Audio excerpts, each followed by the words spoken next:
मैं सच नहीं कह सकता किसकी है, तालिबान की है नहीं है, रशिया की है नहीं है, लेकिन इतना मुझे ज़रूर पता है कि अमेरिका की शिकस्त ज़रूर है इसके अंदर बहुत बड़ी है। और अमेरिका जो लेके आया था एजेंडा अपना इस पूरे खिते के अंदर, आज उसको अपनी उन्हीं पॉलिसियों की वजह से मुँह की खानी पड़ी है।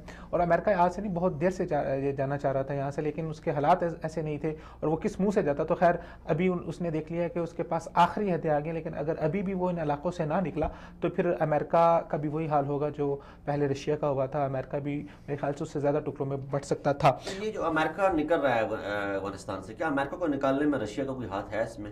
डेफिनेटली डेफिनेटली है, रशिया का किरदार है। जैसे अमेरिका ने रशिया को तोड़ने के अंदर अपना किरदार अदा किया था। जब आपकी एक कोल्ड वार हो रही होती है तो उसके अंदर जो दीगर लोग होते हैं, जो दीगर ममालिक होते हैं, वो अपना फ़ायदा उठाते हैं। तो जाहिर बात है अमेरिका को यहाँ पे कमज़ोर करने में और अमेरिका को इस खत्ते से निकालने में रशिया का बहुत बड़ा हाथ है। और इसके अंदर कुछ दबे लफ्ज़ों के अंदर अगर हम ये कहें कि चाइना का भी एक बहुत बड़ा किरदार रहा है।